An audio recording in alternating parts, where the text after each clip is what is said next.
Peace and welcome to the culture right here on the Black Star Network. I'm your host, Faraji Muhammad. Thank you so much for tuning in. Folks, we got a lot to talk about. First and foremost, let's talk about the latest developments in the story of on the attack of Paul Pelosi, the husband of Nancy Pelosi, House Speaker. And I want to talk about the issue of political violence, how we really need to take serious the seriousness of this whole situation. So we'll have a conversation. I want to have that one-on-one with you.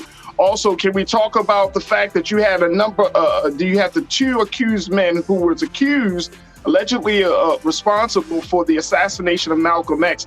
Those two brothers have been exonerated, and they have now decided that they will each split a $26 million lawsuit that they had won from the state of New York. So we'll talk about that as well. Later on in the hour, can we talk about Elon Musk and how there are a number of folks who are deciding to leave Twitter after he has decided to take over the social media platform, and those folks being Black Twitter users, and how there has been an increase of hate speech on a platform that Mr. Musk said would be free and open for free speech and civilized conversation. We'll share with you a little bit of that and a whole lot more. So stay with us. All of that is happening on today's edition of The Culture here on the Black Star Network. Stay with us.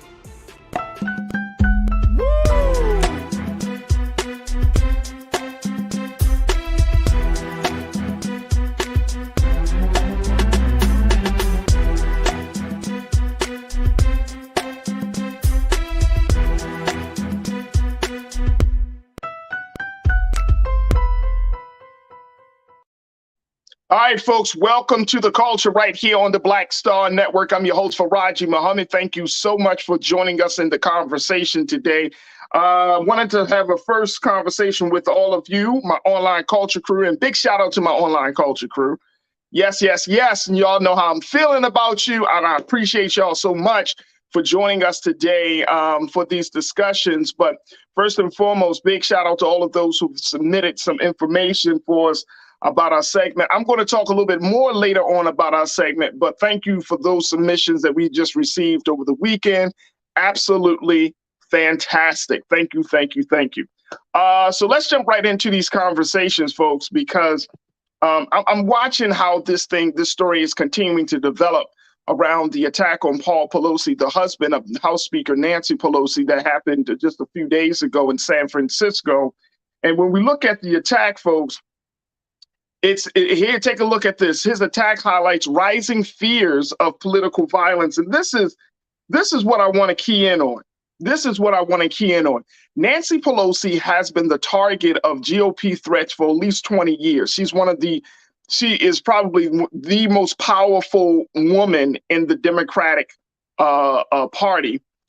She's been in a stalwart of democracy, of democratic politics for years. And so she has often been the brunt of threats from GOP, but nothing quite like this. Now, we saw on January the 6th when those pro-Trump rally participants, stormed the Capitol, calling for Nancy Pelosi, along with other lawmakers, but they were calling for Nancy Pelosi and essentially calling for her death.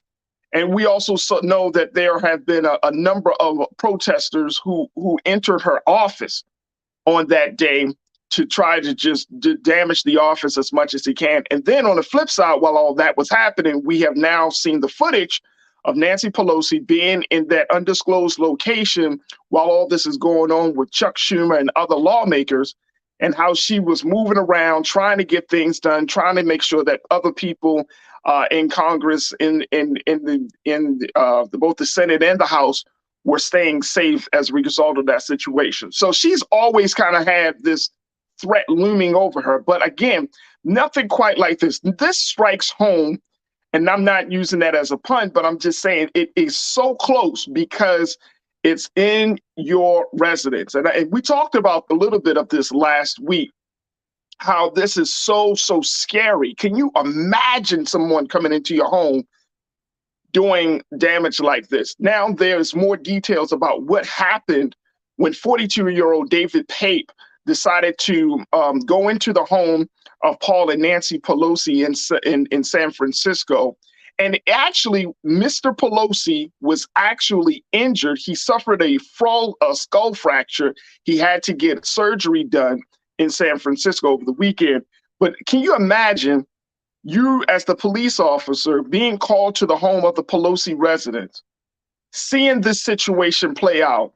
You get there, and before the suspect decides to give himself up and surrender, he attacks Paul Pelosi with a hammer right there in front of the police. So and of course he almost beats him to death. Prior to that moment of the attack, he was calling for Nancy and saying, "Where's Nancy? Where's Nancy?" And they found that David Pape is a conspiracy theorist. He's a far right winger. He's a guy who has been drinking the Kool-Aid, as they say, about Nancy Pelosi, about the state of our economy, the state of our politics, of our political space, and so much more. So this is so concerning on so many levels. But I want to share with you what the reports have said about this situation, because this is just one, and this is a very horrific attack, and it's, again, you know, it's something that Mr. Pelosi did not, was fatally wounded in this attack, but he's 82 years old. He gets hit in the head with a hammer. So I know there's great concern about him being able to really fully recover from this attack. But this is just one of a number of attacks on this situation. Let me just share with you what we learned about this ongoing rising political violence that we're seeing in this country. And here it is. Take a look at this, folks. In a review by the New York Times earlier this year of more than 75 indictments of people charged with threatening lawmakers since 2016, more than a third of the cases involve Republican or pro-Trump individuals threatening Democrats or Republicans they found insufficiently loyal to the former president. Nearly a quarter of the cases were Democrats threatening Republicans, many of them threats driven by anger over lawmaker support for Mr. Trump and his policies, including Republican attempts to appeal the Affordable Care Act and one of his Supreme Court nominees, Brett Kavanaugh. Wow. So we're seeing this, folks. We are really seeing a situation here where there are these attacks. All right, I'm going to go to you, my online culture crew, to get your thoughts on this in a moment. But I wanted to share this with you, and then we'll hear from you. Take a look at this quote. This is from an associate professor at Chapman University who has studied extremist groups and violence for more than 20 years. His name is Peter Simi. And Peter Simi said, quote, when we see things like what we saw happen last night, and this was last week he spoke on this, at the speaker's home, when we see things like plots to kidnap governors, this is what's related to the governor of Michigan, when we see overt acts ramping up, we saw that on January 6th, we see, frankly, take a look at what he said, folks. He said, we see, frankly, a whole host of indicators suggesting that we're really at a crisis point. This is why I wanted to pull this quote, because I wanted us to really think about this. We are at a crisis point in our politics right now, that folks are seeking out lawmakers simply because they disagree, simply because, and this is not a simple thing. I'm not going to say simply. I also say because they disagree, because they don't like the direction that these lawmakers are taking on various issues. They are seeking out lawmakers, folks, and they're looking to hurt them or outright kill them. Very, very scary. And when we think about other countries, when we think about what's going on in the Middle East and how they handle things, when we think about the continent of Africa, when we think about other countries where governments constantly go through these constant transitions, right? They use the term stabilizing the government. We want to stabilize the country. Often when America goes into to other foreign lands, they use that terminology. This is a stabilization effort because things are so uncertain, because things are standing on shaky ground. This is the case in America. So we're not talking about overseas anymore. We're talking about America. We're talking about the land of the free, the home of the brave. We're talking about the quote unquote, the most exceptional country in the world. And now we're seeing a little bit more and more each year a rise of political violence. The type of violence that you would see, that we would talk about if this was Egypt or the Middle East, the type of violence that we would see in other parts of the world, it's happening here at home. What's your take on this? You should join me in a conversation. Post your comments on the platforms that we're streaming on, YouTube, Facebook. I would love to hear what you have to say and get your thoughts on this. And let me just make sure that the suspect in this attack, he was charged with, take a look, folks, assault and attempted kidnapping. Federal prosecutors have actually filed charges on Monday against this man that the police said broke into the House Speaker's home. And these charges were just announced within the last hour. So they are proceeding. They are moving forward with charging David Pape with this, with very, very serious crimes, especially as he committed crimes against a major lawmaker. Now, it was also reported, as we get your thoughts on this, folks, this was reported by The Guardian in July of 2022, where members of the House of Representatives will now receive an upgrade of $10,000 to upgrade their security at their homes. This is what was discussed back in the summer in the face of rising threats against lawmakers. So they put more money into the security efforts to beef up security. But will it matter? People are very creative. They know how to get information off of the online. They know where people live. All of those things.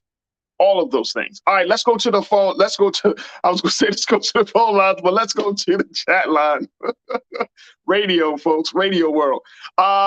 Let's go to the chat lines and hear what folks got to say. Kicking it off with my guy, you don't like my music. You say political violence is called terrorism. Absolutely.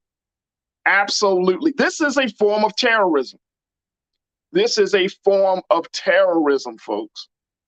And if our political officials, and I will say this, if our political officials aren't safe to do their job, right?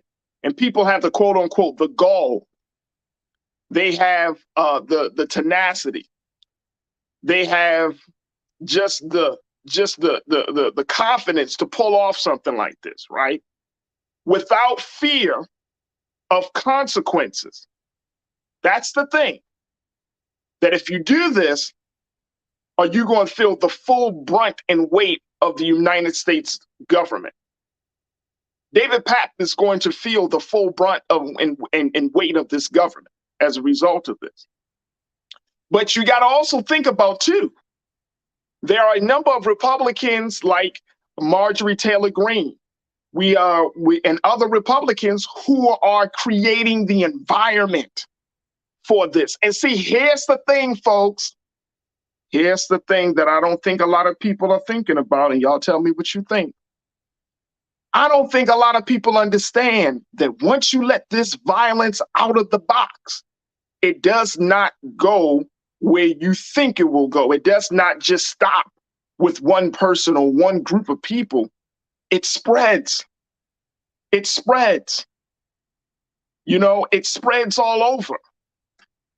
So you might think, oh, I'm immune to it. They won't hurt me. But we don't know. So even for Black folks, we can't say, well, that's a Democrat thing. That's a white thing. This is a thing for everybody to be concerned about, because someone is not happy, will not be happy with a stance that any political leader takes. Whether you're Republican or Democrat, there are Republicans that piss off other Republicans, as there are Democrats that piss off other Democrats. And so when we open a door when we start to add fuel to the fire and gaslight the situation and say, oh man, the Republicans are saying stuff now and all of that stuff, you best to be careful, because that might come right to your doorstep. You might be opening the door for you to be attacked. So you don't like my music, you right on time with that. Thank you, bro. Mike V, my guy, you said the right winger who threatened Congressman Omar was also recently sentenced as well. Good point. Mike, thank you for bringing us that into the discussion. Absolutely. Absolutely. Again, a black woman. And I said this last week. So we can say, oh, that's Pelosi and boom, boom, boom. But what if somebody tries to attack the Obamas? Right? What if that happens? What if somebody tries to attack James Clyburn down in South Carolina? Right? What if somebody attacks any one of the black lawmakers? Hell, what if somebody tries to attack Sister Ketanji Brown Jackson? See what I'm saying? See, we can't act as if it can't happen. Now we got to have conversations about this.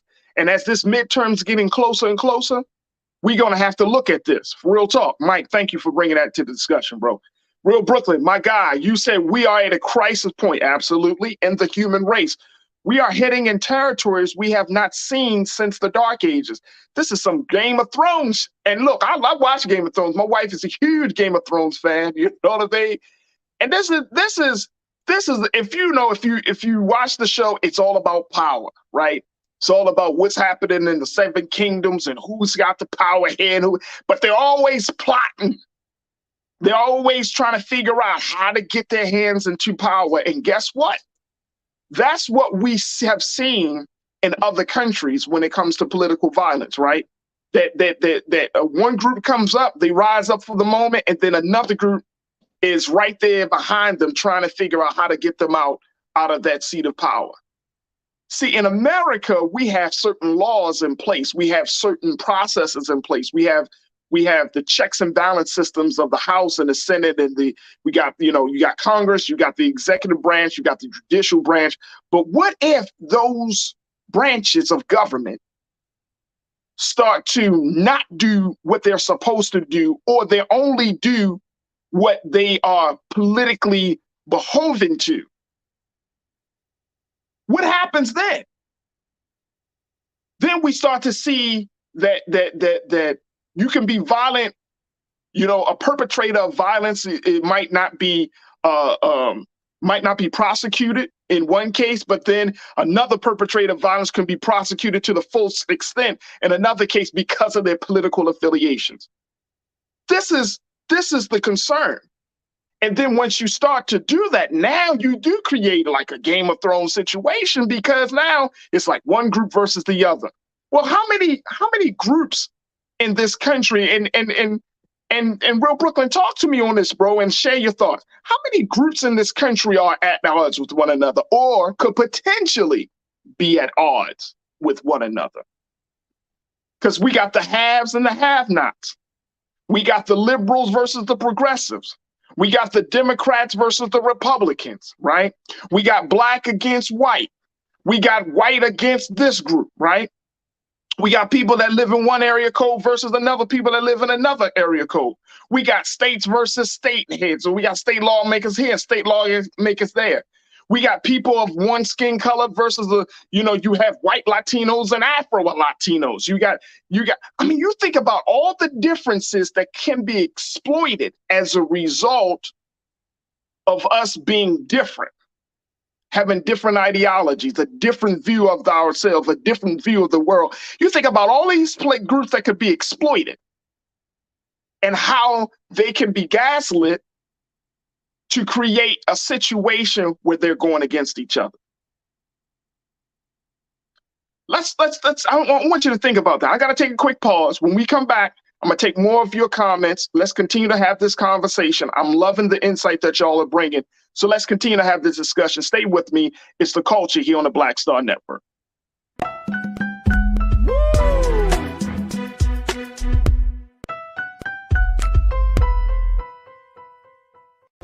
This is our time, our moment to move forward, Beyond the gun violence, the hospital closures, the unaffordable housing, Brian Kemp's Georgia for the wealthiest few.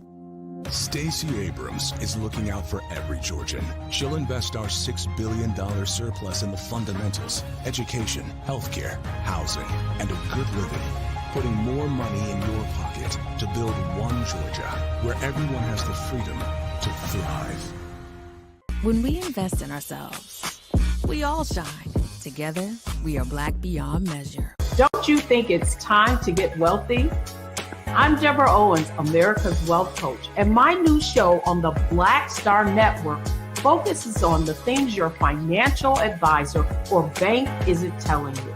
So watch Get Wealthy on the Black Star Network.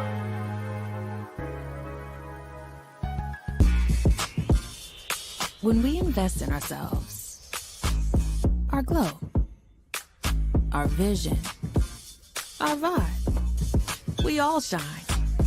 Together, we are Black beyond measure. When you talk about blackness and what happens in Black culture, we're about covering these things that matter to us, speaking to our issues and concerns. This is a genuine people-powered movement. There's a lot of stuff that we're not getting. You get it, and you spread the word. We wish to plead our own cause.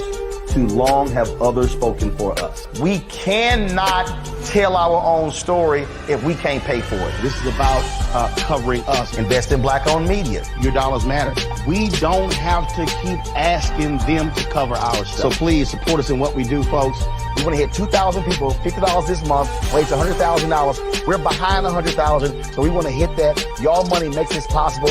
Check some money orders. Go to P.O. Box 57196, Washington, D.C. 20037-0196. The Cash App is $RM Unfiltered. PayPal is R Martin Unfiltered. Venmo is RM Unfiltered. Zelle is RolandSMartin.com. We've got to stand up. Republicans are banning abortion rights, tearing down democracy, blocking progress. But when Democrats stand together, we win. Because we voted, Democrats stood up for Black lives, voting to ban police chokeholds, stood up for Black women, putting one on the Supreme Court, stood up for our families, lowering cost of health care and prescriptions and capping insulin, and stood up for millions by slashing student debt. This November, let's stand up together and keep making progress.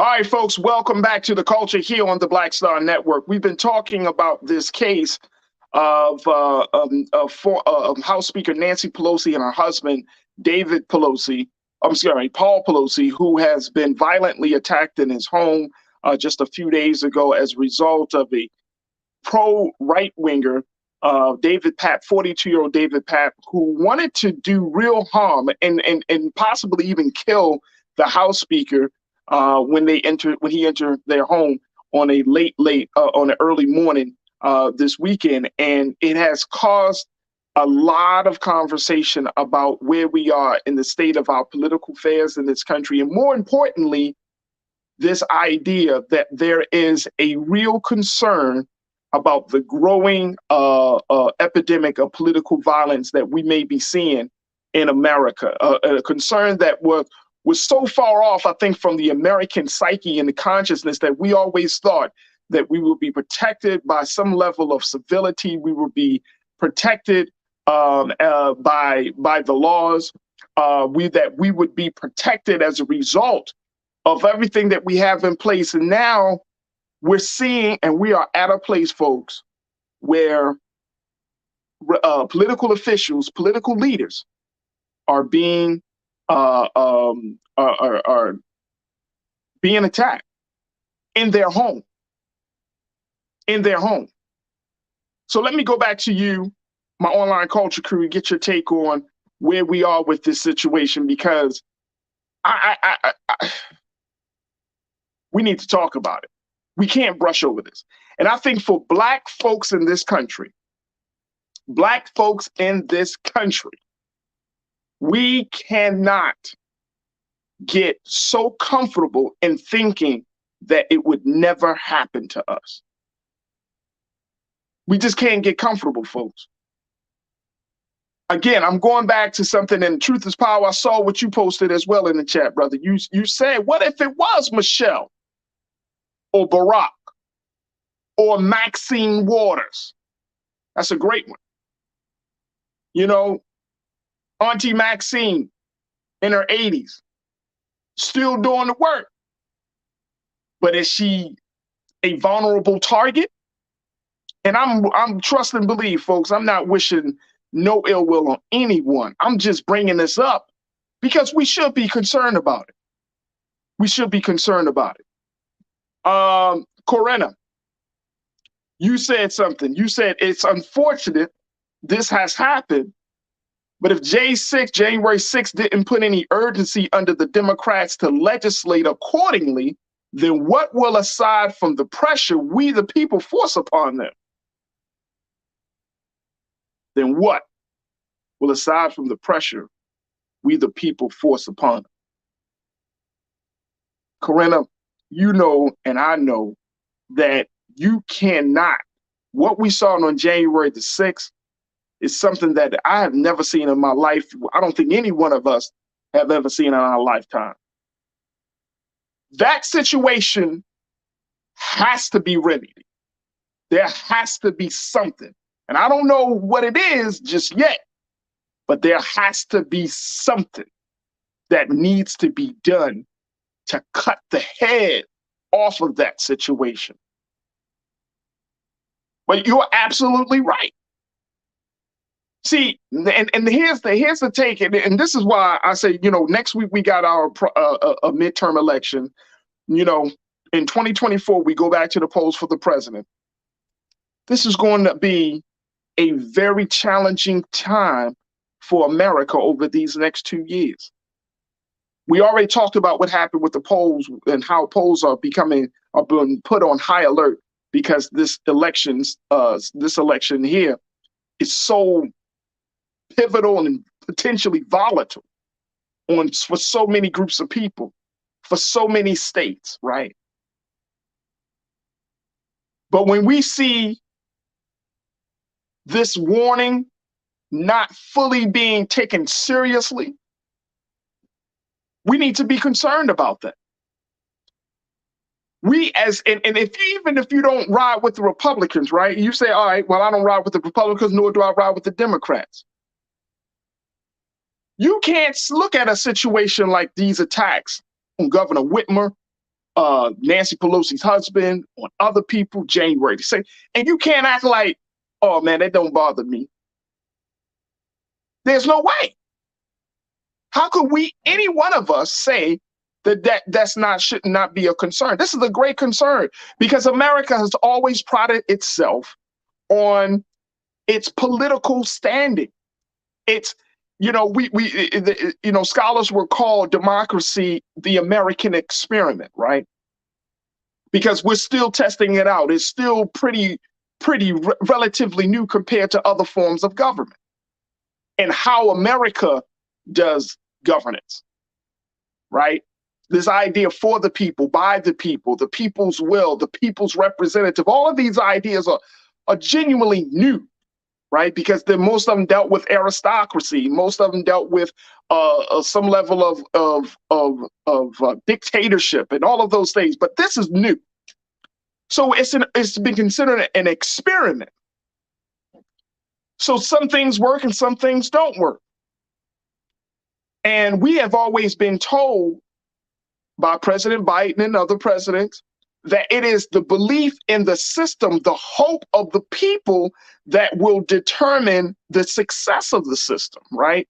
It's what the people put in. Like what I've heard from President Biden, it's like basically, if the democracy will only work if the people get involved. It'll only work if we only will get out of it what we put into it. That's the place that we are with our governance. That if we don't put nothing into it, we're going to get nothing out of it.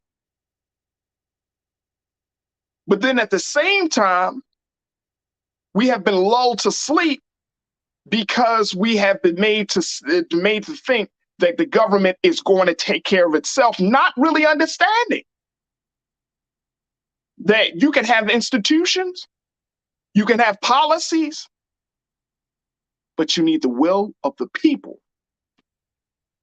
in order for this whole situation to work, in order for there to be a driver for the institutions, for the policies, for government to work. There needs to be an educated consensus, educated citizenry at the root of everything.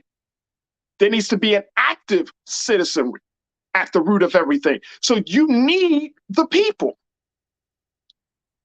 But if the people are told that their government officials are the ones to think of all of the ideas, all of the solutions, figure it all out, so we only have a few hundred people in government to dictate the future of millions of us in the United States, do you think that they can think about every little thing that happens in our lives that's happening as a result of all of these things? Do you think that just a few hundred people can truly do it without us being involved? I mean, just think on this with me. Do you really think that that can happen? Because I don't see that happening. I know that that's what we've been told. I know that's what we've been told to believe, but I'm saying to you today, I don't see that happen without us being fully involved. All right, let's go back. Let's go back. Let me hear from Chris V. Chris, you said, remember back in 2014 when that guy jumped the White House fence and made it all the way to the front door of the White House before getting apprehended? Luckily, the Obamas weren't there. Yes, and Chris, remember how many times, bro, and I'm glad you brought that up. How many times did the Obamas were kind of in near misses of coming in face to face with danger, right? As a result of their situation. How many times do you think that happened? That's probably happened way more. And I mean, I just read a few incidents where that happened, but they were, I mean, I'm sure they were hundreds of times. Let's not even talk about the fact that when President Obama first got into office in 2018, the rise of guns just exploded as a result of that, because there were all of these folks that foresaw that that his election was going to bring about the end of America. So we saw people getting in bunkers. We saw people getting guns. We saw people joining militias to protect themselves and their families and their assets and their property. And I mean, we see all of this, and this is still happening, folks. Don't think that this is not happening. This is still happening. This is not being reported on the mainstream as it once was, but it's still happening, even with the rise of Trump. These things are still happening. And I'm saying this just not to create a dark world, but to bring us into the light of understanding, so that way we don't think that we're not in the dark about things. All right, let's go back to let me hear from Robin. Robin, you said, if the House Speaker's husband can be attacked, what will prevent neighbors from attacking neighbors due to a difference in political views? This needs to be taken seriously. Facts. Facts, Robin. Robin, I'm right there with you, sis. I am right there with you. So this situation could potentially open a door for neighbor against neighbor, right? I mean, you know who you're in your neighborhood. Imagine if you do live in a neighborhood. I used to live in a neighborhood where the mayor of Baltimore lived, right in the same neighborhood. You know what I'm saying? But I always crossed my mind, like anybody could. Now, of course, you got police and all of those things. You know, he got police presence and near his home and all of that stuff, but it doesn't mean that somebody wouldn't try. That even those of us who live next to political leadership, we might be an innocent bystander. We might get caught up in the fire. We might, you know what I mean? And so we got to really think about that. Good point. Real Brooklyn, you said, Faraji, I always felt that our total reliance on government is the root of most of our problems. We have given government too much power because of our selfish needs. They are in the driver's seat. Well, that's the part about it, Real Brooklyn. That's the part I think is supposed to be the one of the shiny elements of our democracy, right? That out of a few, out of many, come a few can determine and dictate our, what we need to fulfill our interests. And you're right. You're right. I think you said selfish. I want to throw in another word. I think we've gotten lazy. I think we've just gotten lazy and believing that the government is going to continue to, fulfill every single need. And so we don't even really have the desire. I mean, a lot of us, when we talk about government, yes, we talk about government, but we kind of talk about it like outside of its impact on our personal lives, right? When we talk about laws and policy, we're like, man, that's crazy. But we go back to doing our thing, not understanding the implications and ramifications of certain policy until we get into a situation and then it's brought to our attention, whether you buying a house or buying a car or you trying to open up a business or something, or you know what I mean? You trying to file your taxes and then you like, oh, there's a new tax law, or oh, I didn't know about this, or I didn't know about that. We don't know until it gets there. And I think there's a design effort. I'm not trying to be a conspiracy theorist here, folks. But I think that to some degree, the powers that be may want us to keep us clouded about what's really going on, because if we wake up to what's going on in our government, if we wake up to the serious issues that our government faces and our government don't tell us the truth about those serious issues, and we're left in the blind, and then the government do us wrong by denying us the truth of the moment. So they're in the blind. So it's the blind leading the blind. And guess what happens? We both fall in the ditch. The government's saying, oh, this is the good thing that we deny the American people the truth about what's going on in this issue and that issue. We got to keep them playing. We got to keep them going to the beach during the summer, keep them going on cookouts. But over here, just this thing is falling apart. Over there, yeah, we're losing the war in this part of the earth. Over here, yeah, the economy, but let's keep them preoccupied. Then celebrities are thrown into our face. Then other stuff that keeps us preoccupied. We talking on and I'm not saying that we got to talk hard about the issues every single day, because I get it. Trust and believe. I totally understand. But we've gotten to a place here in our culture where we don't even want to have, it's like we have this, don't talk to me. It's like when I see some people, right? And I know some people might feel this way, but I don't agree with it. Some people say, well, I don't watch the news at all. I haven't watched the news, taken in the news, watched the local news, don't watch CNN, don't watch nothing like, I don't watch the news because it's too violent.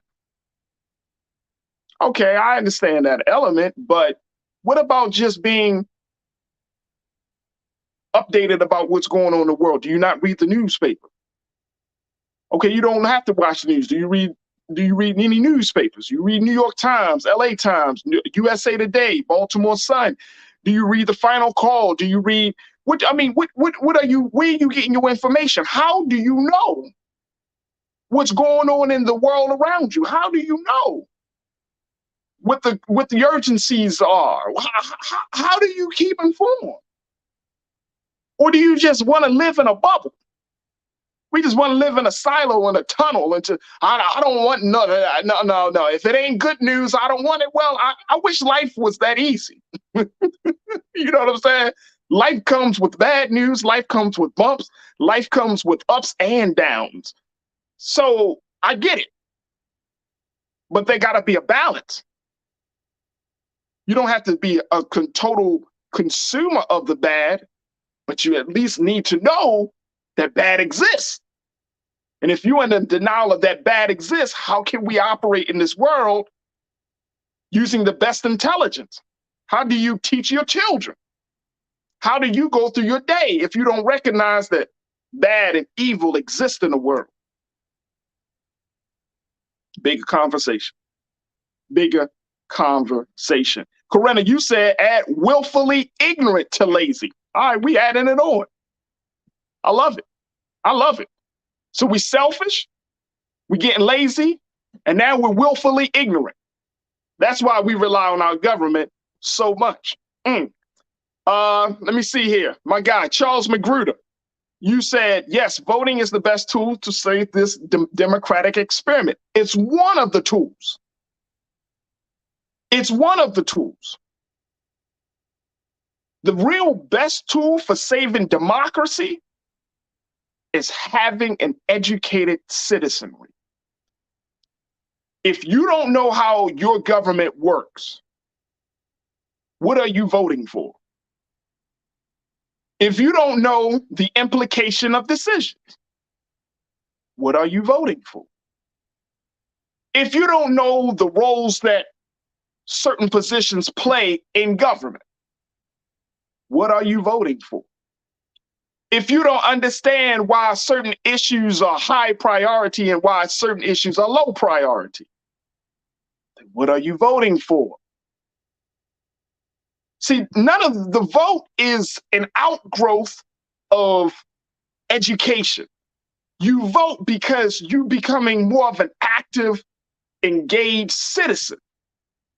But if you don't have no reference, if you don't have no base knowledge, if you don't know anything or have an interest of knowing anything about your government, then how can you go to the polls and vote? That's why in every voter campaign, there's that element. The first element is voter education. Well, why do we need voter education? Not just to be told that, oh, Black people have died for your vote, or that people have sacrificed for us to vote, and that's true. But voter education also comes down to who are your representatives? Who are the people that's standing in front of you who are asking for your vote? Why are they saying that this issue is in this issue and this issue is top priority? What does that have? What impact will that have on your personal life, on your money, on your school choices, on your health care? See, if you don't have that level of education, then what are you voting for? If you're just voting just because you think the person is cool, that's all well and good. There's a little bit of cool factor in voting today, but that can't be the basis. Otherwise, you might be voting for somebody that's cool, but against your own interests. You know, people do have an ability today, especially in our culture, to redefine themselves. I never forget. One of the people who served as the communications persons, and I think it was for President Bush, or President Trump, rather. He worked for Trump, and I think his name is Ari Fleischer, but he worked for Trump, and he only worked for him for a couple of years. He decided to leave the role, and then he redefined himself. I think he started writing books. I think he started working in the private sector and all of that stuff. And now he wants to be like this guy. And it's like, if you didn't know any better, you would think that a person like him, who is able to redefine himself, is cool because you don't know his history. You don't know his background. That's for anybody that was a part of an administration that wasn't good for the American people, right?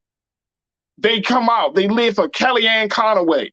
They can leave and they can redefine themselves, put out a book. You see them as a talking head. They're talking about democracy and all of those things. But what about their history?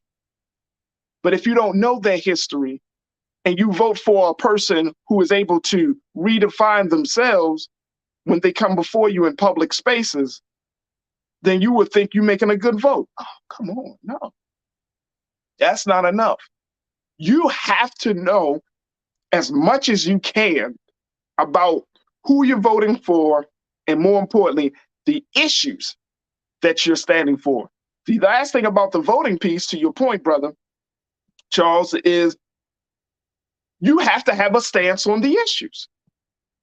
Sure, the governor might say it, and the governor of your state might say it, the congressperson might say it, but if you don't know the issues yourself, then what are you voting for?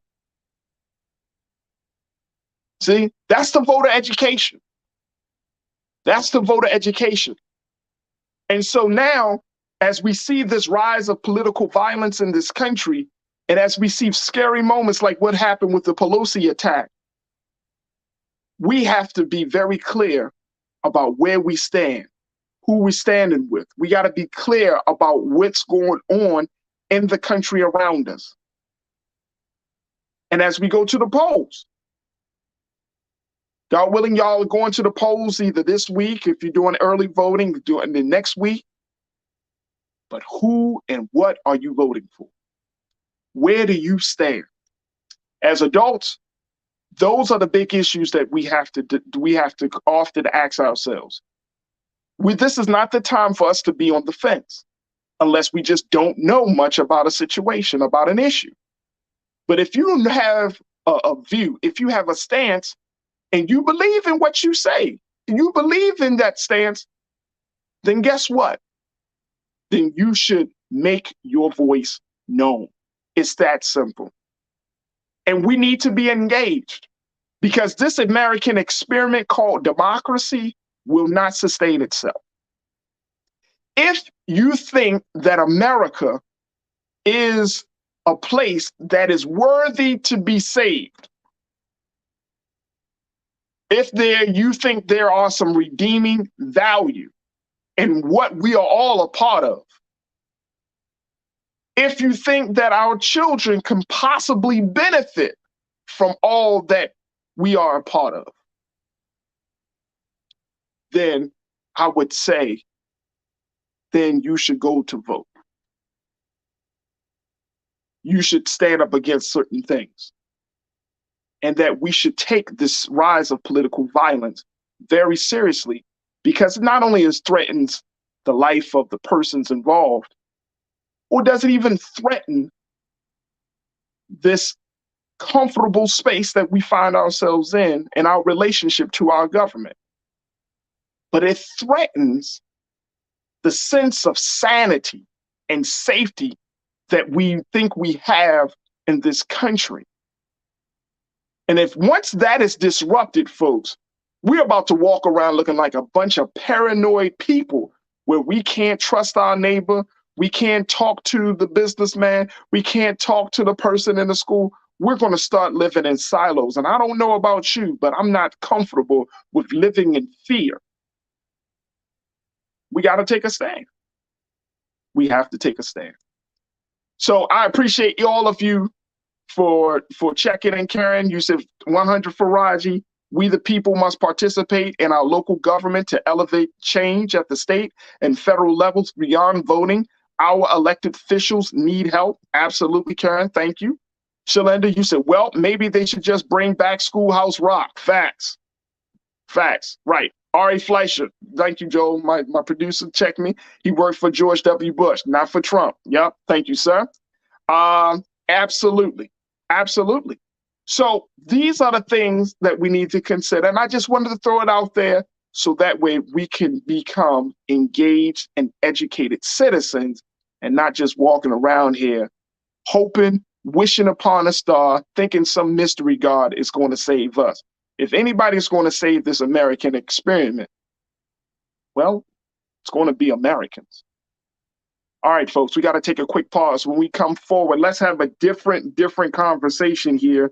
Let's talk about Elon Musk and what his leadership is bringing out of folks, as there are a number of concerns that Black Twitter users have about him being at the helm. And I'm also going to share with you some data about how the fact that the new social media under his leadership has actually gone up in hate speech. We'll also be checking in with a sister to talk about these changing dynamics of social media and our usage. So stay with us. That conversation is up next here on The Culture, right here on the Black Star Network.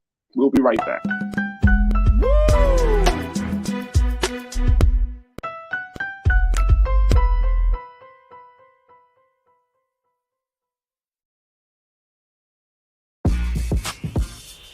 When we invest in ourselves, our glow, our vision, our vibe, we all shine. Together, we are Black beyond measure. Pull up a chair, take your seat. The Black Tape with me, Dr. Greg Carr, here on the Black Star Network. Every week, we'll take a deeper dive into the world we're living in. Join the conversation only on the Black Star Network. I'm Deborah Owens, America's Wealth Coach, and my new show, Get Wealthy, focuses on the things that your financial advisor and bank isn't telling you, but you absolutely need to know. So watch Get Wealthy on the Black Star Network.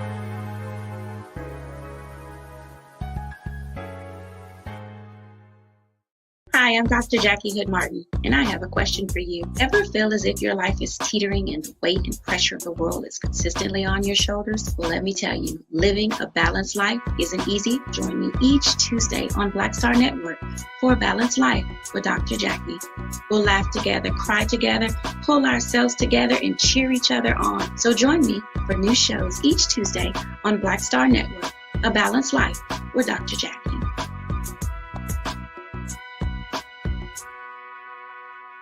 We've got to stand up. Republicans are banning abortion rights, tearing down democracy, blocking progress. But when Democrats stand together, we win. Because we voted, Democrats stood up for Black lives, voting to ban police chokeholds, stood up for Black women, putting one on the Supreme Court, stood up for our families, lowering cost of health care and prescriptions and capping insulin, and stood up for millions by slashing student debt. This November, let's stand up together and keep making progress.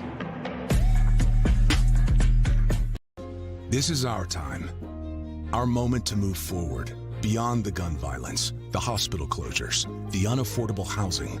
Brian Kemp's Georgia for the wealthiest few. Stacey Abrams is looking out for every Georgian. She'll invest our $6 billion surplus in the fundamentals, education, healthcare, housing, and a good living, putting more money in your pocket to build one Georgia where everyone has the freedom to thrive.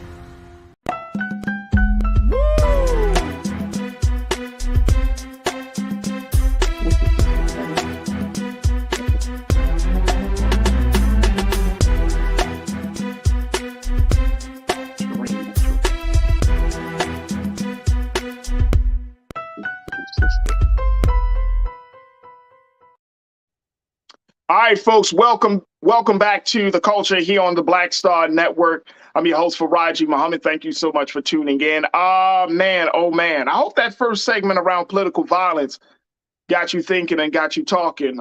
So many people are checking in on our online culture crew right there in the chats on YouTube and Facebook.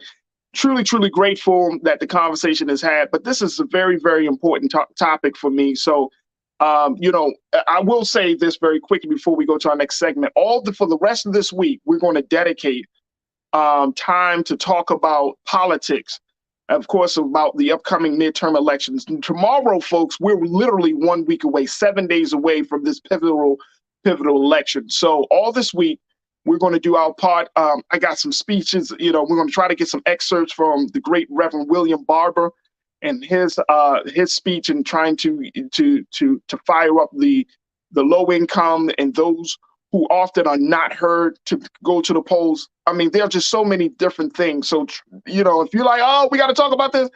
Yeah, we're going to talk about this. Yeah, I'm going to dedicate some good amount of time to this because I want us to be as informed, engaged, and as active as possible to go to these polls, man. States like Georgia, we've been talking about, in states like California, Florida, we got a lot of things happening down in Florida.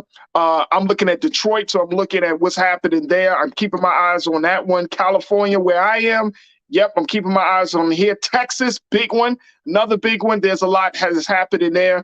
Of course, hometown, Baltimore, Maryland, they're looking to make some history with possibly electing the first Black governor for the state of Maryland and Westmore. I'm looking at a lot of states, looking at a lot of places. So we got to do our due diligence to make sure that we keep you posted on those things. Also, make sure y'all follow me on all of my social media platforms at Faraji, The Real Faraji on Instagram and Faraji on Twitter. As I love to connect with you, let's continue to build our community. But I'm going to be putting out more information and just keeping the conversations going. So if you haven't connected with me on social media, I would love to connect with you. I'm looking to re-energize my social media. So your energy will help to build my energy. My energy will build yours. So let's just build energy together. All right, folks. In this conversation, I wanted to talk about what we're seeing with Elon Musk taking the reins of leadership at Twitter. Of course, we talked a little bit about this last week. The $44 billion acquisition of Twitter, one of the world's richest men has decided to take on this public platform as a way to shift the conversation. But there are some concerns, especially from Black Twitter users, that this will not be the space that is going to be as welcoming, warm, and accommodating as Mr. Musk has put out there. Take a look at this, folks. Here's the latest situation around Twitter. And this is what I think is interesting. And I'm asking a question, with hate speech increasing on Twitter, will Black people leave? Do you know that there has been, since Elon Musk has officially announced that he is going to be taking over Twitter, do you know that there has been a rise in hate speech in the very platform, in the very space that he said he wants to have? He's what he calls a free speech absolutist. Oh my gosh. Hate speech is rising on Twitter as a result of his takeover. Wow. Let me just share with you very quickly what this is, and then we're going to bring my sister Shireen Mitchell in, who is digital sister, who's going to break it all down to us so we can understand, like we 5-year-olds around this issue. But according to the reports, and this comes out of Forbes magazine, but they quoted the Network Contagion Research Institute. They analyzed social media content. Its researchers found a 500% increase, folks, in the use of the N-word on Twitter within 12 hours of Musk taking over. 500%. There have also been big spikes in the use of anti-Semitic, homophobic, transphobic, and other racist terms besides the N-word on the platform. Now take a listen to this. This is what he said. This is what Elon Musk said. He said, the reason I acquired Twitter is because it is important to the future of civilization to have a common digital town square. The importance of the future of civilization. Damn. You must think Elon Musk is an Avenger or something. All right. So he said, that said, Twitter obviously cannot become a free-for-all hellscape where anything can be said with no consequences. In addition to adhering to the laws of the land, our platform must be warm and welcoming to all. Really, Mr. Musk? Really, sir? Really?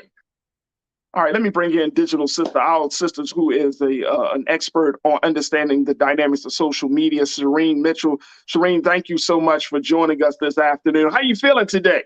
I'm feeling good. I love. Make sure, is my volume, is that me or you? Oh, is my volume bad? My volume? Because I don't hear you all the way. I hear you a little bit, but I don't hear you all the way, Shireen. There we go. Let's make sure we get that tight, because I want people to hear you loud and clear. Can I get loud? All right. Can we go ahead? I think we should be good.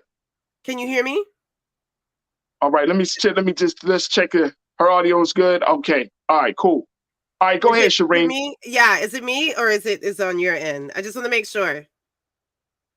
Can you hear me? I can hear you fine. Oh, okay. All right. Awesome. Okay. So what do you? We're good. We're good on everyone hearing me. Yeah, I can hear you. Okay. All right. So talk to us a little bit, Shireen, about this situation. What do you make of this 500% increase of the N-word within 12 hours? Within 12 More hours. homophobic, transphobic, racist comments. Within 12 hours, Shireen? 12 hours. Like he just took over and all of a sudden everyone was like, oh, I get to say whatever I want. And that has always been one of the biggest problems with our community. It's that these platforms have always, at some point, allowed the racist conversations around Black people and their identity. It was an accepted part of the platforms. The one thing that I want to make sure that is key here is that him taking over is not magical. It is the fact that he did it. And he is talking about being an absolutist when I will promise you, free speech has never been granted to us the same way it's been granted to other people. And we're seeing examples of that. And that's why the 12 hours, like it took 12 hours. I saw it myself. I was watching other data for us to pay attention to. But that ultimately, at the end of the day, he basically is like, I am going to let people say whatever they want.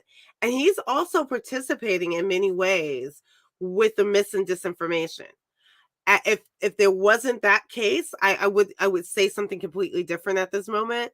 But what I know is that the evidence is proof. He was participating in mis and disinformation. He was also participating in targeting marginalized people.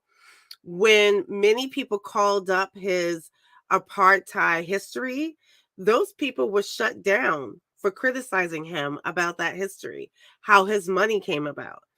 There are many instances that like people scream free speech, but they don't mean it for everyone. They mean it for some of us. And what we just witnessed is in his immediate takeover was people going, "Oh no, this is for just some.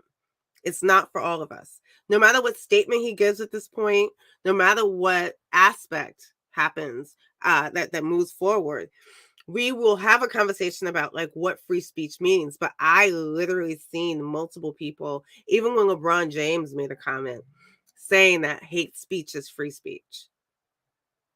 Hate speech is not covered by the First Amendment at all under any circumstances in any form.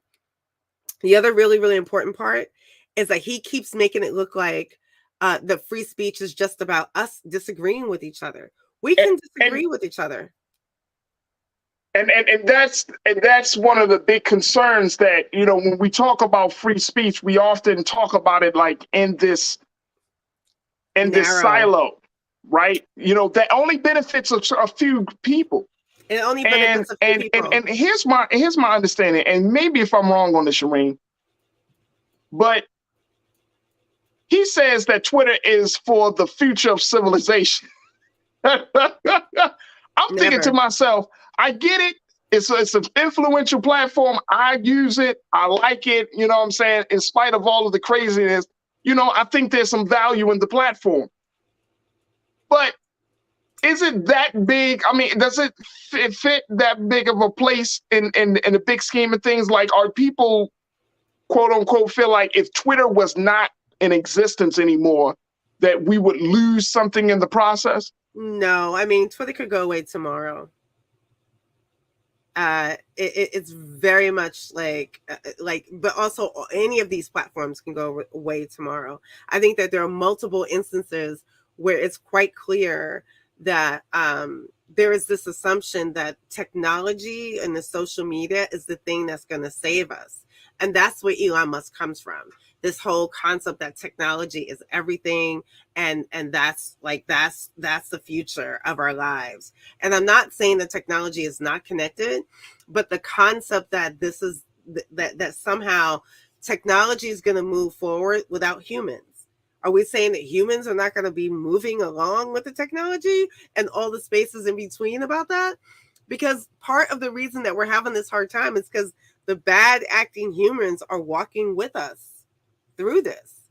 And we're not checking all of those people. We're picking and choosing who we're checking in terms of who is saying harmful rhetoric, who are promoting violence, who's dismissing violence, which he did. He promoted a link to a site that basically made it seem like Mr. Pelosi's violence against him was somehow made up. Those are the things that it's the human part of it. The government part of it is the part I think that where people are confused about. You have the right to speak against your government in America. It says Congress shall make no law. You and me disagreeing is very different. And unless the government gets involved, unless there's some legal action, they are completely separate things. I can disagree with you, but also if you do something that incites violence against me, that's not protected by free speech.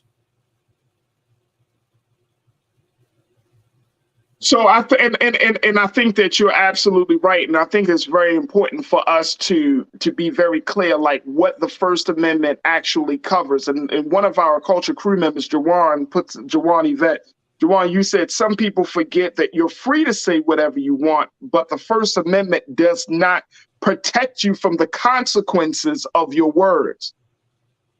Absolutely. That's exactly it. It does not protect you from that. And we're watching it, right? You know, with some of the things that's happening with I'm going to call him, I have a name for him, but I'll give him his respectful name. Kanye is you make these statements and people get to react. You make these statements and businesses get to react. People get to react. You can say whatever you want. You really can. No one's telling you you can't. But if we're now having a debate about what hate speech is versus free speech, then we're fundamentally failing at the understanding of what the first it's sort of what I say is it's a bastardization of the First Amendment. You can't scream fire in a movie theater because it would cause harm. You can't scream a death threat. Yet on some of these platforms that has been accepted as normal. There are so many things that we have allowed to move the needle as if they are completely protected by the First Amendment, and they aren't. We have proven that we failed to understand what the First Amendment actually meant in the first place. Absolutely. Look, I want to take a quick pause. When we come back, I want to get some comments because our online culture crew, Shireen, is just biting to say something. So we want to get some comments in from them. So many people are checking in. Folks, join the discussion. Post your comments. If you're watching this show on YouTube, if you're watching on Facebook, we would love to hear what you got to say. Post your comments and let's continue the conversation with Shireen Mitchell as we talk about Elon Musk and the implications of his takeover over the major social media platform, Twitter. Stay with us. That conversation continues right here on The Culture on the Black Star Network.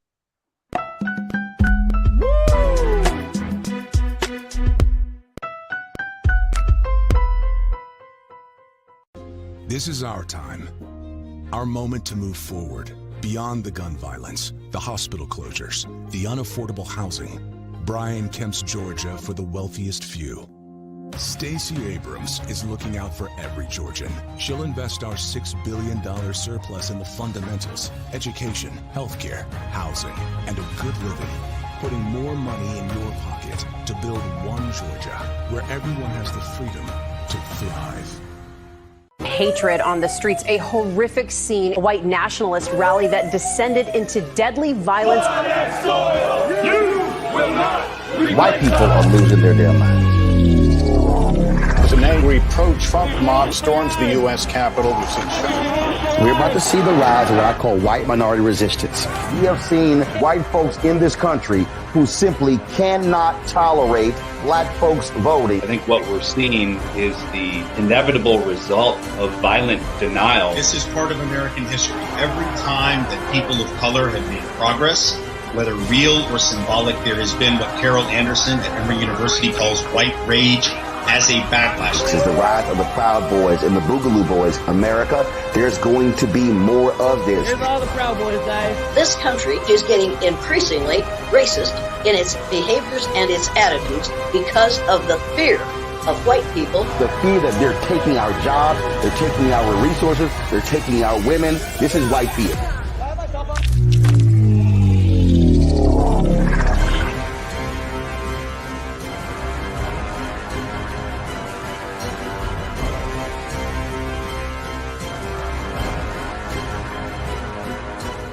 When we invest in ourselves, we all shine. Together, we are black beyond measure. When you talk about blackness and what happens in black culture, we're about covering these things that matter to us, speaking to our issues and concerns. This is a genuine people-powered movement. There's a lot of stuff that we're not getting. You get it, and you spread the word. We wish to plead our own cause. Too long have others spoken for us. We cannot tell our own story if we can't pay for it. This is about covering us. Invest in black-owned media. Your dollars matter. We don't have to keep asking them to cover our stuff. So please support us in what we do, folks. We want to hit 2,000 people, $50 this month, raise $100,000. We're behind 100,000, so we want to hit that. Y'all money makes this possible. Check some money orders. Go to P.O. Box 57196, Washington, D.C. 20037-0196. The Cash App is $RM Unfiltered. PayPal is R Martin Unfiltered. Venmo is RM Unfiltered. Zelle is roland@rolandsmartin.com.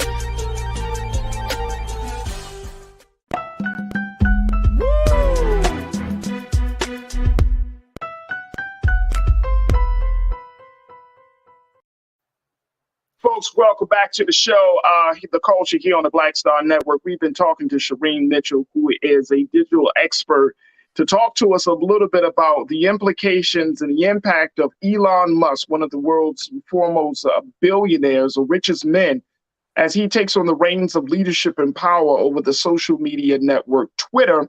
And what does that mean for Black Twitter users? Let's bring Shireen back into the conversation, because Shireen is just breaking it down for us like no one can about this situation, about really what we can expect. Now, there are a number of Black Twitter users, Shireen, that are just saying, I'm done with it. For example, the coveted, the great writer of some of our favorite shows, Shonda Rhimes, Shonda Rhimes. Excuse me.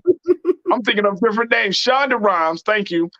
Making a point saying, look, she's done with it. She just, here's what the quote was. This is what she tweeted, y'all. She tweeted, she tweeted, not hanging around for whatever Elon has planned. Bye. like Shonda she told us to her 1.9 million followers. She gone. Yeah. Other black folks are dipping out as well. It's like, oh, okay, the party is over. The party is over. Let me take me a to-go plate and wrap it up, and I'm out, y'all. I'm out. Now, here's another Twitter user. This is Dr. Jackie Lewis. She put it out there. The power Black folks built on this app isn't something to throw away, and a crucial part of why, quote, certain people want to destroy it. Keep talking, keep organizing, keep building power. Yes, I totally agree with that. In 2016, when we were tracking some of the early election voting stuff and people getting out to vote and telling Black women that Black women lead, Black women vote, in 2016, I would say around 2 weeks before the election, which is what we're in the middle of, actually, before this midterms, that a lot of Black women were targeted and they were silenced and they had their actual accounts hacked. The problem that we have to worry about is him having access. I call it the goddess panel, but that means in ownership, he has access to the God panel. That means he has access to every part of your DMs, your personal information.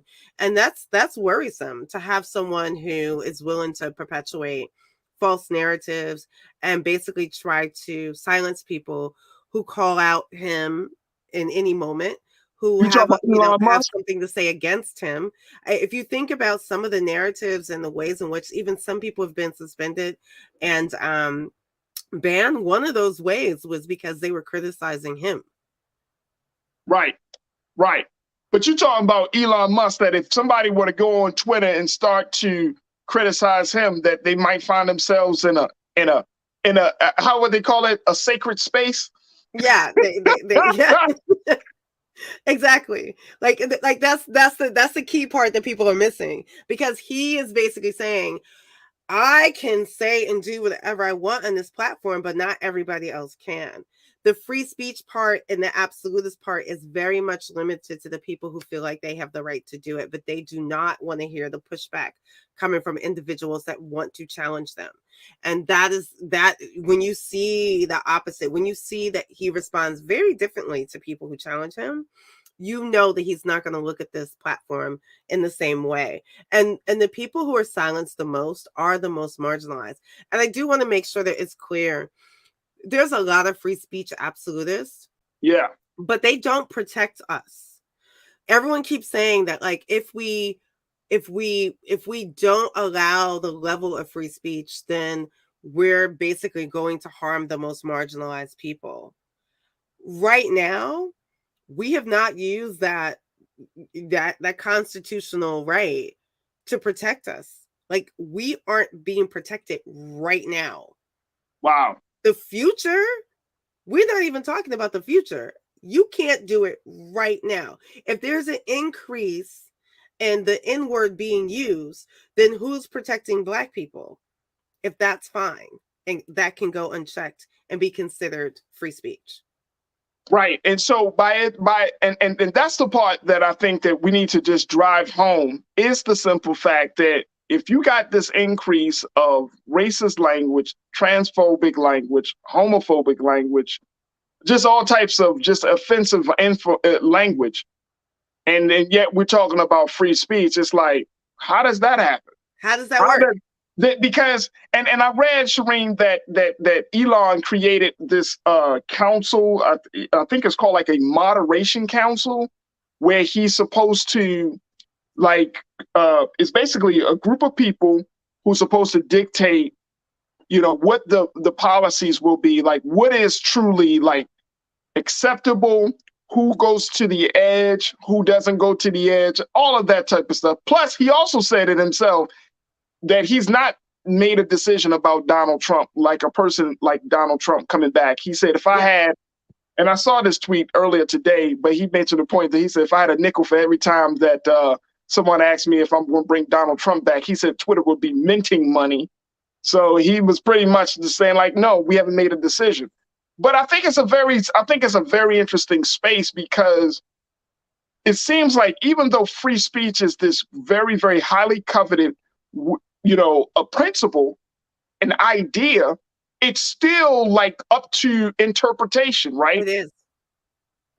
And so what somebody's hate speech, what may be deemed hate speech to us, could be their free speech to them. Exactly. And that's what they're doing. They're muddying the waters between who gets to define or who gets to determine what hate speech is. And usually in those instances, the most marginalized people are the ones that are sort of punished under that quote unquote deciding. Right. So we have to hear the hate speech. We have to witness the hate speech. We have to bear the hate speech as people are debating whether our existence is of value enough to not allow someone to use it against us. All it right. is very That's fascinating very true. To me. Very true. Very true. You don't like my music. You say we can all say insane, psychotic things, but we choose not to because we are real people. We have to still make choices, right? Some things that is happening in our sphere. It's like, yes, this is a choice that someone decides to make this statement, but the consequence of the statement is what I think people are missing. I think that a lot of times people confuse cancel culture in the same way, because what cancel culture is really about is trying to hold people accountable for doing harmful things. It is like it gets twisted. Right? It's not about your ability to speak. It's about the fact that you are, in the words that you're using, harming a group of people. And those people are pushing back and saying, no, we're not accepting that. And here's the thing. Social media in the original form was actually created so that the small voices was able to amplify in a way that others had, right? Against the media, against the government. I think that there are conversations we can have about that. What has happened is that it's been turned on its head. We were never predicting that the harmful people would use it to continue to be harmful. And give it a platform to do so. Yeah. Unchecked. Yeah, absolutely. Right? Like see, here's the thing, Shireen. Here's the thing, right? Because this is the other part about it. And I know that you're doing your work around, voter suppression in digital spaces, the work that you're doing with disinfo detox.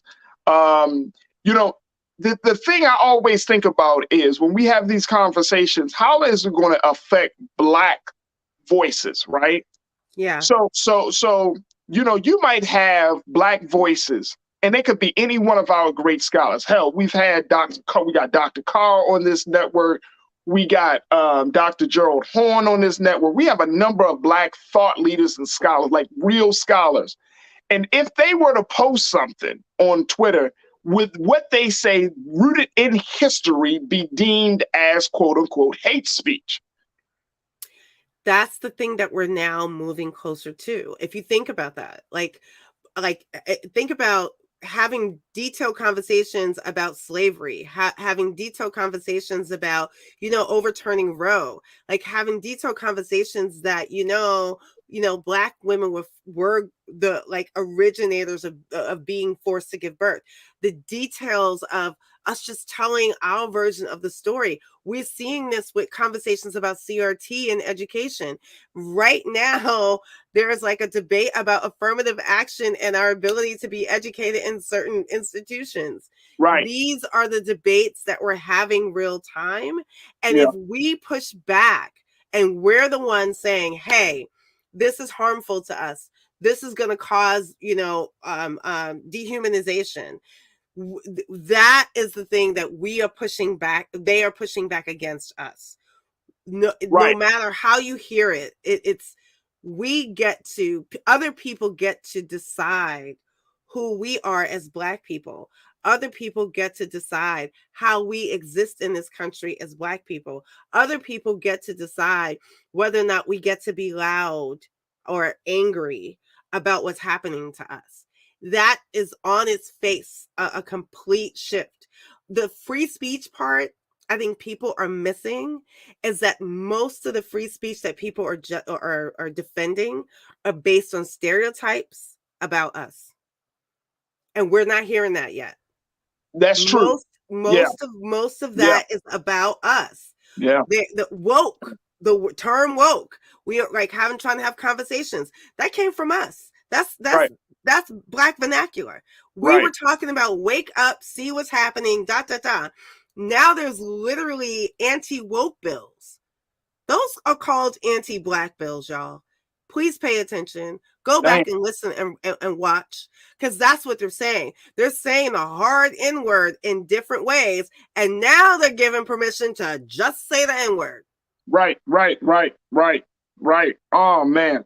What's your take on this, Shireen? Because I'm seeing a lot of people have this conversation about Nubia fan base, joining these other apps, right? And as I was doing some research just for this conversation, the couple of Twitter users were like, even though Elon might be taking the reins of leadership of Twitter, I'm not leaving Twitter. But what about those quote unquote Black alternatives, right? What about those spaces? How does that, where do they fit in our yearning to communicate, but at the same time being in a space where we can get our voices heard and our thoughts considered? I think that we will always have this battle to some extent, right? Because many of the models that are monetized is usually not led by us. Right. It's sort of like tangentially we go off and do these other like fan base and others.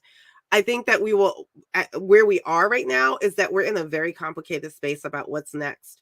I do think eventually Twitter is going to disappear. I mean, just remind people, if you've been around for this whole time, MySpace existed, right?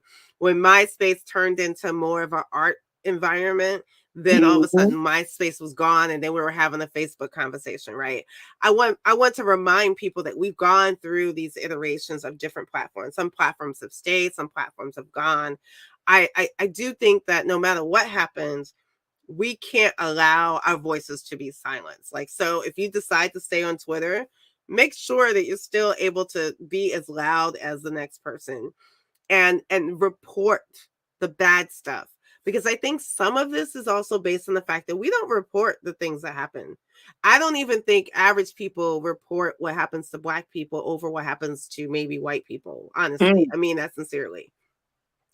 And I think that we've accepted a norm of that language. And until we can figure out how to move the needle, we are being loud because we are trying to protect ourselves. We're being loud not because we're trying to incite violence against another group. We're being loud for a very, very different reason. And we're just basically saying, see what's happening to us, please, before it happens to you. And so many groups of people are like, oh no, we just We just realized it's happening to us now. So now we want to fix it.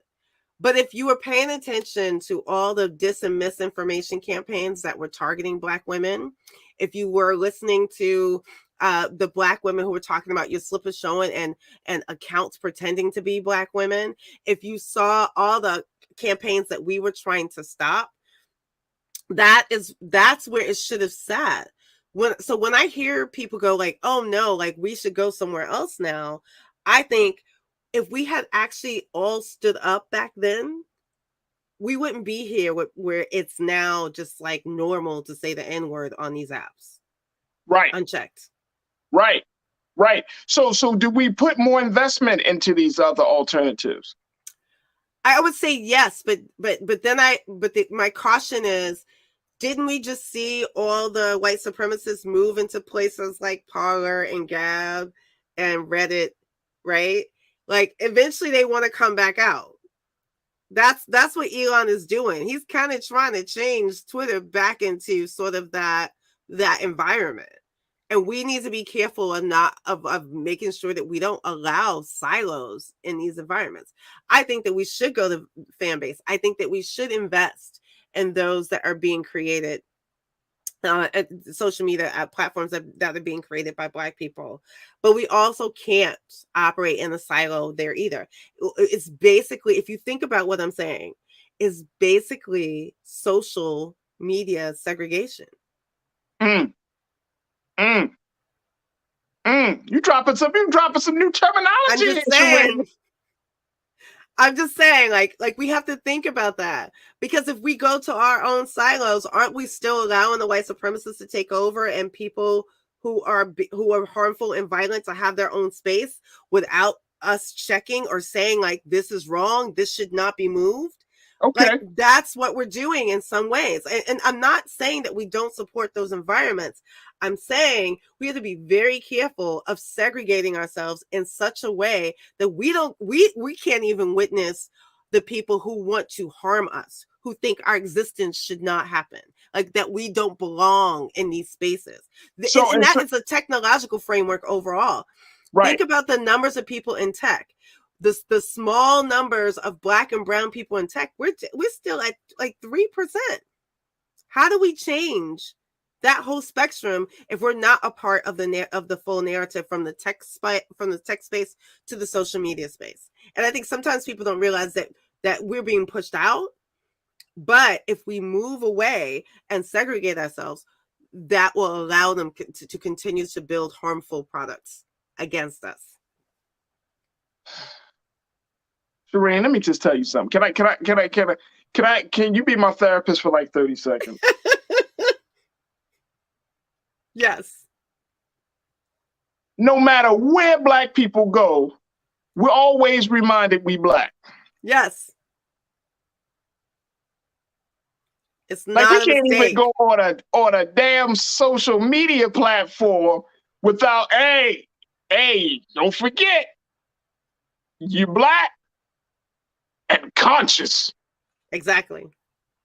And if you come to bring that consciousness here, you will pay a price. Because we need you to shrink. We can't afford to have people think that you're loud.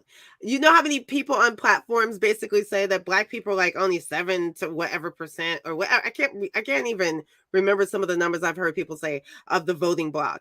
So why y'all working so hard to keep us from voting then? If it don't. So that brings and let me just share with you a few things.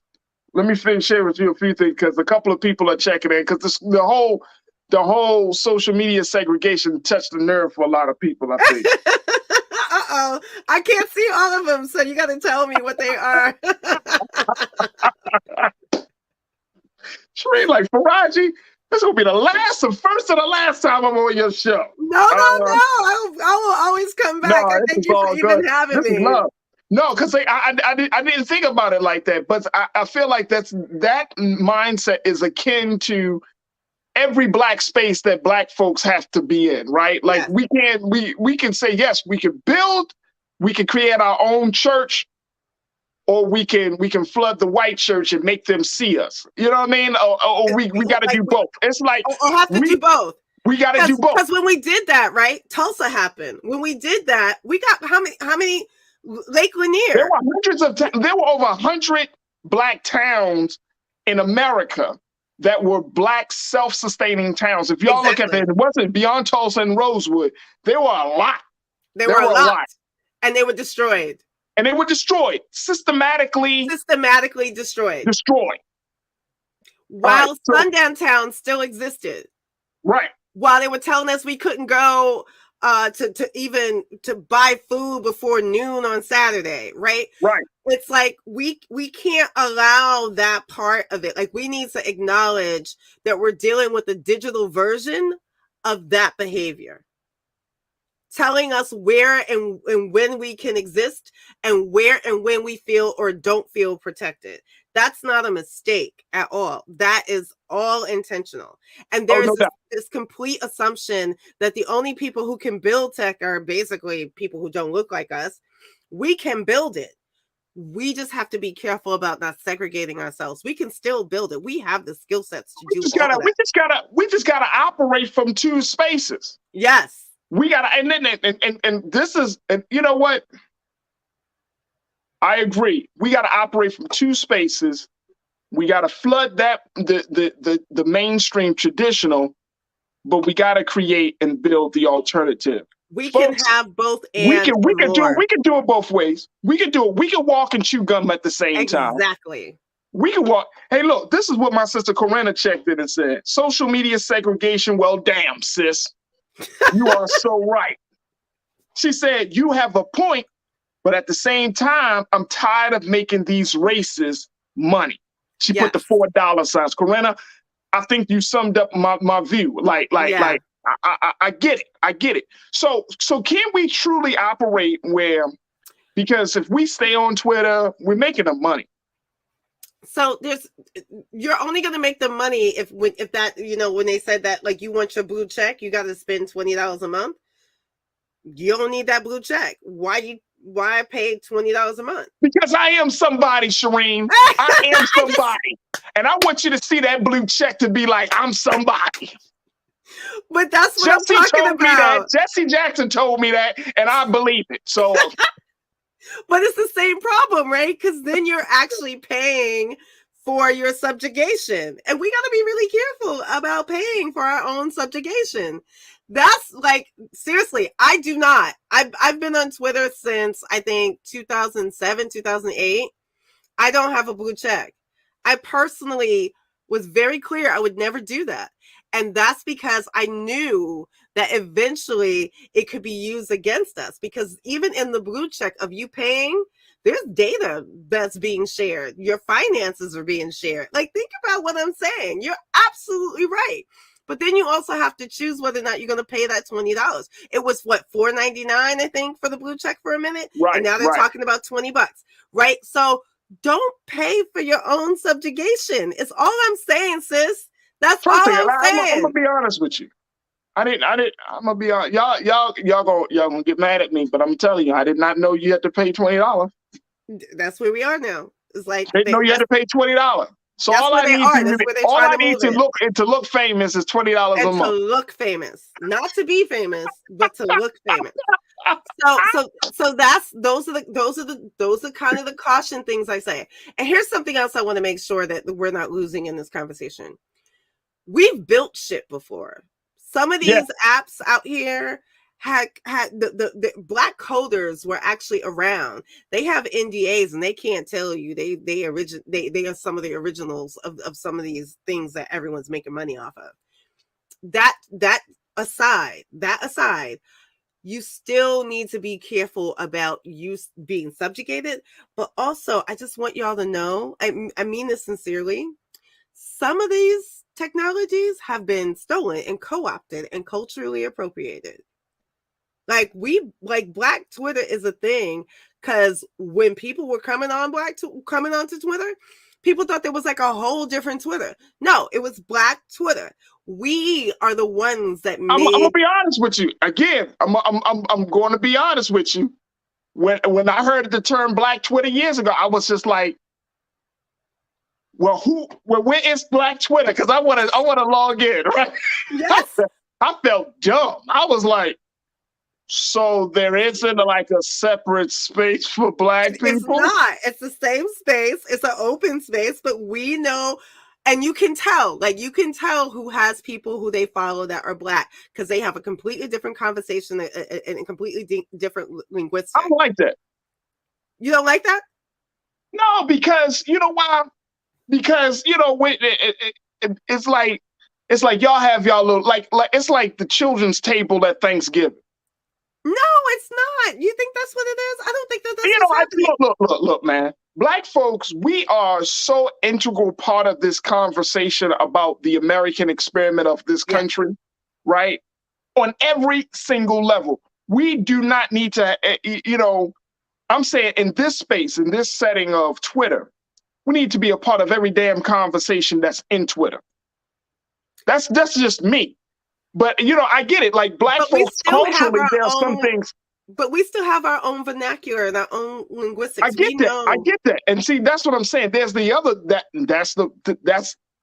that's my pain, Shireen. That's my pain, right? It breaks my heart because it's like, I want us to be in those spaces so we can, and I'm going to go, this is my brother Conscious Thought. He said it best. He said, we have to be where we can to educate and enlighten each other in spaces where we are free to be the very best that we can be. Yes. I love that, Conscious Thought. I love it, bro. I love that, right? And I feel like even in spaces where we're not deemed as being like we should be there, like the conversation about Black folks today is being at the table. The conversation about Black folks today is that we are a part of every conversation because we built this country. Yes. You know what I'm saying? So for me, it's like, don't put me at the children's table during Thanksgiving. I'm sitting with the adults because I'm going to have the real conversation. We're going to enlighten. We're going to educate. That's how I feel. But I understand we do need a separate space. But then I look at it like, is there Asian Twitter? Technically, yes. And a Latino Twitter?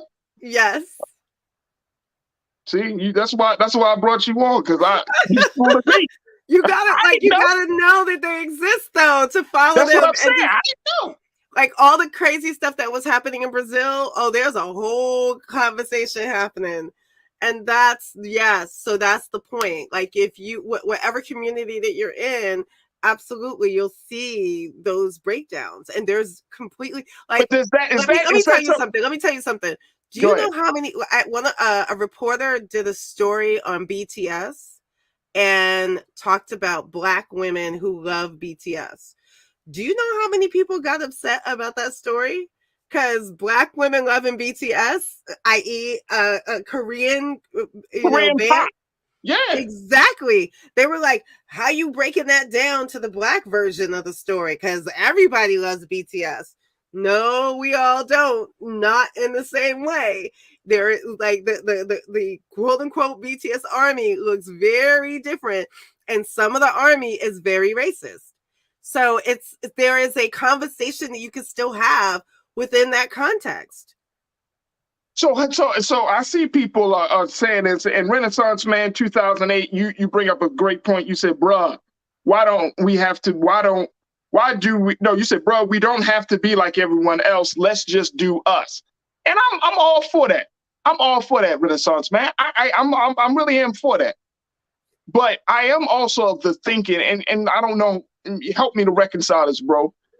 But yeah. I'm also thinking that, you know what, like, I don't want, everything is, this country is built on Black culture, Black history, Black thought, Black politics, Black healthcare. I mean, we are so if we're essential in all these spaces, the us is everybody.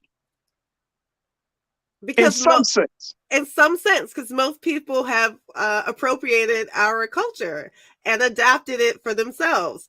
Like you gotta still be honest about that. Listen. I can hear like my social media segregation thing got people upset because I'm hearing the words, right? but it's true. It's very, very true. I'm not saying that we don't have to be constantly burdened and being harmed. If you want to exit, go ahead and exit. But let's be also honest that we've done that in this country before, and we've seen the outcomes of that. I'm always fascinated with people constantly saying, well, we just need to exit. And that exit does not mean that we're still safe. Because the point of what I'm trying to say is it's not like other people can't still come in and bomb that. Right? That's what I'm trying to say. I've had multiple conversations with people, and I've asked people sometimes, when was the last time America bombed Black people? Do you know the year? 1985. Move. See? But that's modern, right? Yeah, so, that was only what? That was only like 40 years ago. It's modern. The 1980s is considered modern. You can't say that this was 1921. No.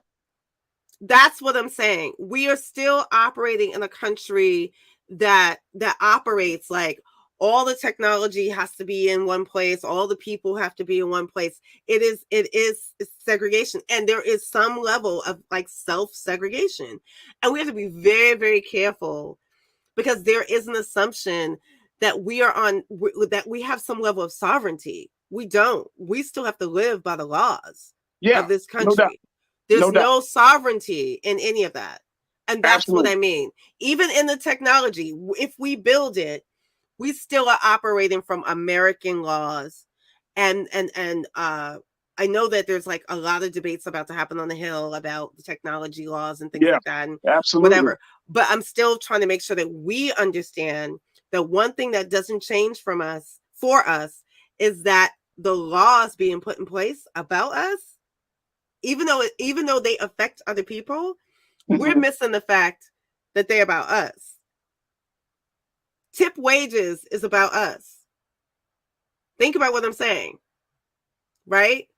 Like if you literally think about the laws that are now being put in place, even over voter suppression, and when I talked about the anti-woke laws, they called it something else, but it's still about us. Yeah, you know that there are towns that still are sundown towns. Y'all know that whether they switch around how they talk about the laws, it's about us. There's still, like in Virginia, there's still places where there are writers written in the doctrine of a contract that says you cannot sell this house to a Black person. It's still there, y'all. Oh, yeah. So all I'm saying is, be clear that like we still have to then live by those laws, because someone will say, well, that law is in place, so it's not about. Do you know how many people who are mad about slavery being overturned is that they'll say that they became slave to the federal government? That our slavery is not the real slavery, and they will repeat that. Honestly, think about it. Because who was protecting us from the state's rights individuals who thought they could do whatever they wanted to us? I mean, I get that, but I'm just saying it's not. Like in certain conversations, it's like, bro, it's not necessary for me. In my opinion, it's not necessary for us to have. I hear what you're saying, and I know some people. You know what I mean? You just be like, well, bro, that was like. You know what I mean? Like we had a different place in our history, but we're not. Because some people are trying to roll back those laws back to that time. I get that. I totally understand that. I totally understand that. That's all I'm saying. Yeah. So we'll still be beholden to those laws. Like we can still try to be segregated. We can still try to do all these other things, but we're not sovereign. We still will be beholden to those laws. So if cops decide to show up and they're like, we're going to take that from you. Right. What's going to happen? Right. Absolutely. That's a great point. Shireen, we got a couple of moments left. I know. I'm sorry. We went the whole. It's all good. No, because that's the way let me tell you, the culture, stuff happens. When the spirit is flowing, I don't like to stop. Okay. So, you know what I mean? Big shout out to my online culture crew. That's their problem. Let's blame them. Let me stop. Because we're having a great conversation. I know we got to end. Like, this is important. I think this is important to a lot of people, right? You know, and I appreciate my online culture crew for just saying, look, let's have these different conversations. You know what I mean? But let's look at this in light of we're a week away. Yes. From the midterm. You got your campaign talking about stopping digital voter suppression and oppression. And so we got a lot of people, a lot of our Black folks, you know what I mean? We are up against crazy odds. Yes. Getting folks out to the polls. Tomorrow, I'm going to be kicking off like a week of talking about, you know, the importance of going to the polls and having these discussions, but in the digital space, where propaganda has been used on these digital platforms, Black folks I think some Black folks are just losing it because they're consuming so much misinformation. Yes. About the issues, the candidates, and all of that. How do we navigate through all of that, Shireen?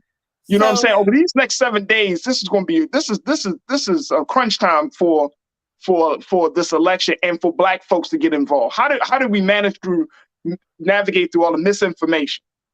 I try to work on that every single day, and it's really tough. I just want to say that really quickly. It's not easy. We're going through phases of, like I told you, the stereotypes. If it fits your stereotype, then you will believe it. If it's a knee-jerk emotional reaction, you'll just believe it. And we still have to do a lot more work on our own to do our own research, and not these, you know, like what we just saw. Even Elon Musk participated in sharing a false narrative from a fake outlet. There are outlets out there pretending to be Black people, and we have to remind ourselves that that's possible. And we can't do this without each other and understanding that we may all have different perspectives because we're not a monolith. But the one thing I keep trying to tell my people, if they working this hard to come get you and keep you from voting, you got masked men out here with guns trying to keep you from dropping off at a drop box to vote. Right. They're like, if like what we're listening to in the next couple of days about gerrymandering, Alabama is 27% Black, but they're telling us that we have to be represented as 14%. Why are they going to SCOTUS to make sure they don't have to fix Alabama for us to have the proper representation? Yeah. Sovereignty doesn't give us any of that. So I'm asking for us to pay close attention to anything that makes it look like we don't have the power to vote or change an election, because we've proven that that's false. Absolutely. Historically.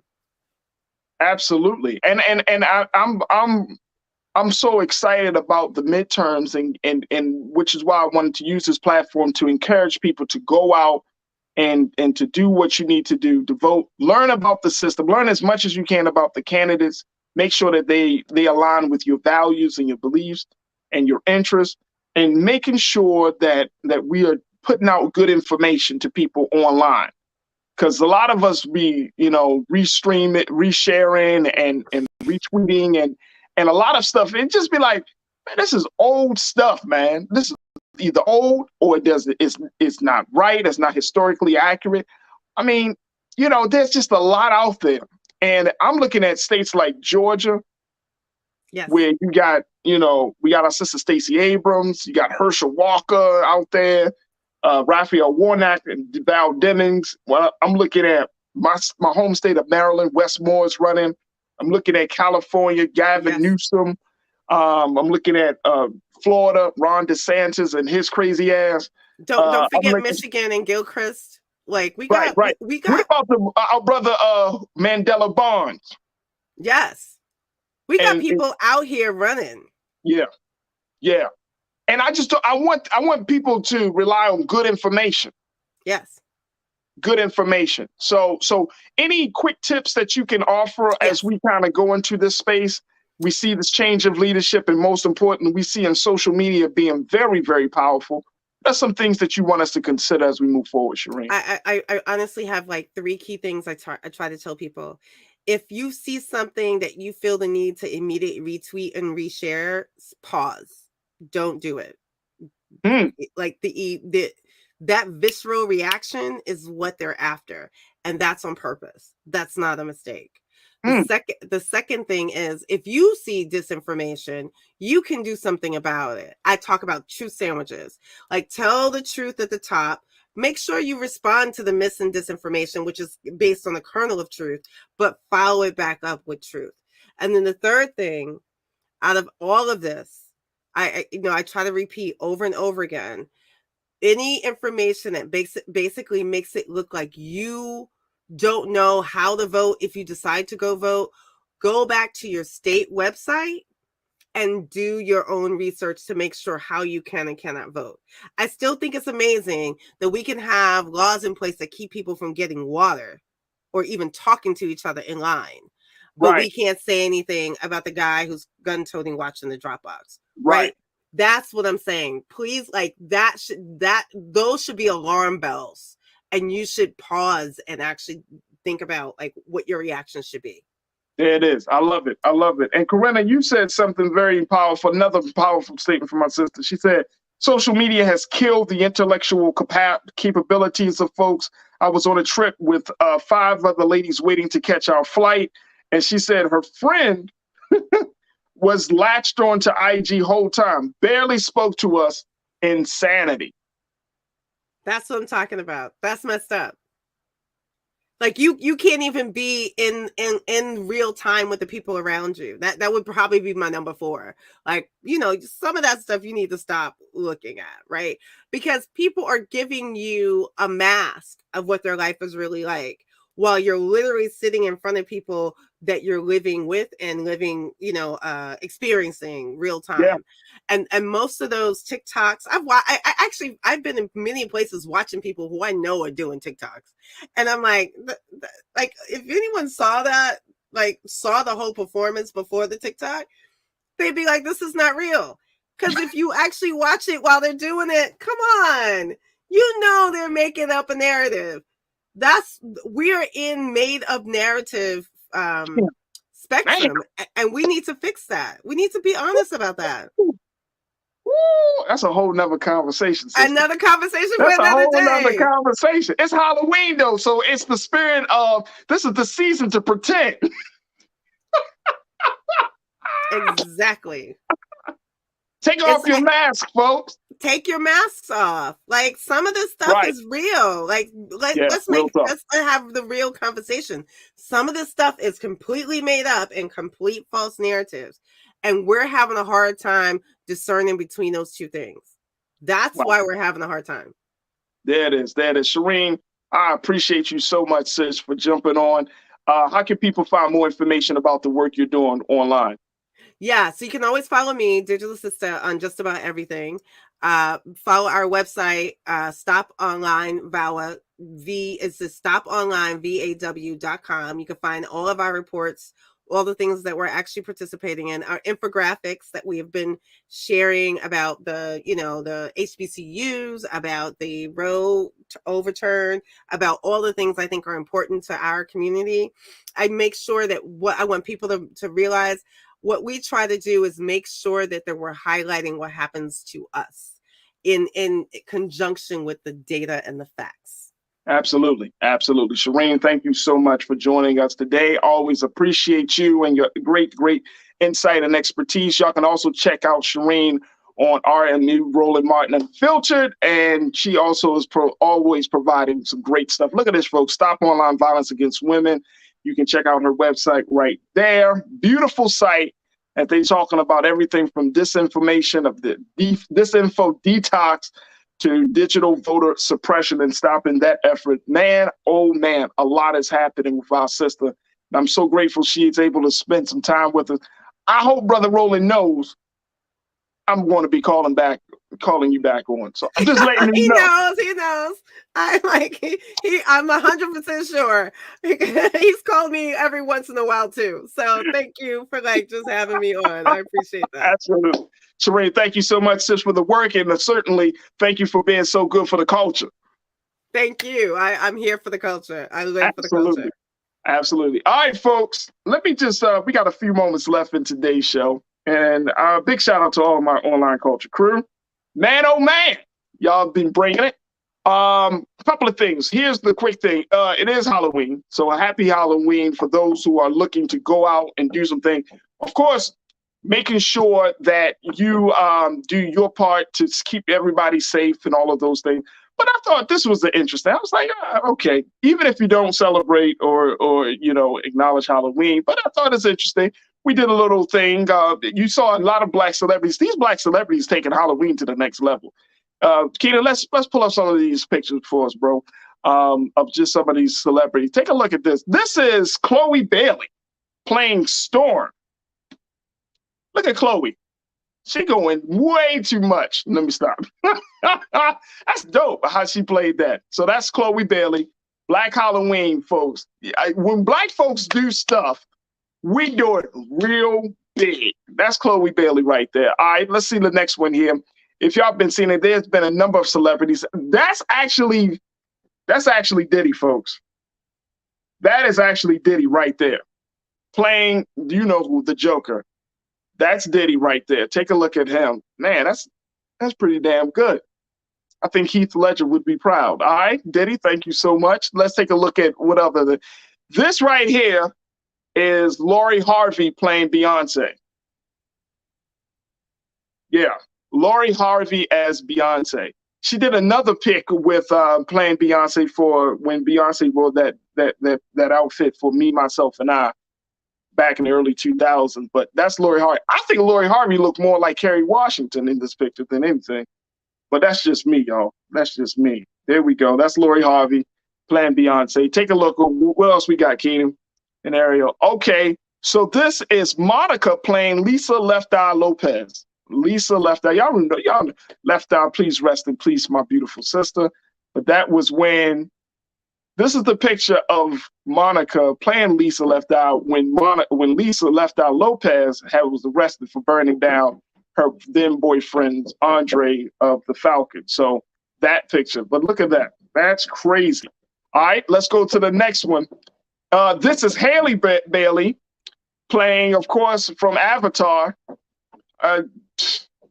They just took it to a whole nother level right there. Took it to a whole new level. Wow. There it is, folks. There it is. That's Haley right there. She's playing, of course, in the upcoming Little Mermaid. So y'all can definitely check her out. But she's saying she got versatility there. They put a lot into these costumes. Take a look at the next one, y'all. This the next one. Y'all know who this is? Lizzo playing Marge Simpson. What? Lizzo? I can't believe that this stuff is happening, yo. Lizzo playing Marge Simpson. Yeah, Brother King Lee, Andre Rison is the house that Left Eye burned down. Right. Thank you, brother. Lizzo playing Marge Simpson here. There it is. We got one more. I think we got maybe one more. Oh, yeah. This is Catwoman. And this is Kelly Rowland. Kelly Rowland playing Catwoman. Which, you know what I'm saying? Like, I could definitely see that. It looks like Kelly Rowland's more for going auditioning for the next movie. Yeah. Yeah, Young C. Lori try to holler at Jay at Rock Nation's brunch. Lori playing with fire. Young C. Look, when Lori did that, right, I didn't think she was going to come back, but she actually was partying with Beyonce and Jay just like a couple of weeks ago or something. So I guess it's all love now. I don't know. But that was definitely a big moment.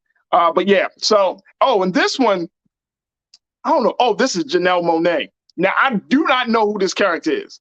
I'm going to be honest with y'all. I have no idea what this character is, but this is Janelle Monáe. So I never thought, of course, Janelle Monáe is absolutely Janelle Monáe. She will do whatever she feel like doing. Oh, man. Man. All right, there we go. That's Janelle Monáe right there. That's interesting, though. Oh, Kerry Washington, Lionel Richie, y'all.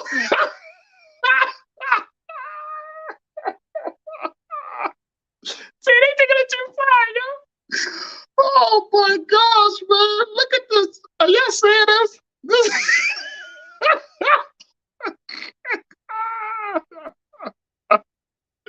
Woo! Okay. All right. So Janelle Monáe played Fifth Element. Okay. Thank you so much, Shireen. Shireen checking out these costumes as well. Look at that. Now, who is this? Who is this? This is John Boyega playing Eazy-E, of course. John Boyega playing Eazy-E. There we go. There we go. Hey, Keena, can we go back to Kerry Washington? I just got to look at this woman. Look at this. Wow. I think Kerry Washington, I think that's like Roland's homie. Yo, this is what got me dead, son. Anyway, Eazy-E by John Boyega. John Boyega was dope in The Woman King. Big shout out to John Boyega for doing absolutely exceptional work. I seen him in Star Wars, but I loved his character in The Woman King. So big shout out to John Boyega for that. Like, this stuff is like real big, real serious. We got any more, Kanan? Now, who is this? This is, let me see. I don't see. This is Jordan Woods. Jordan Woods. Like, I don't know who the character is, though. Who is this? Who's Jordan? What character is this? This is like something. Diana Ross. It crossed my mind that it was Diana Ross. It crossed my mind.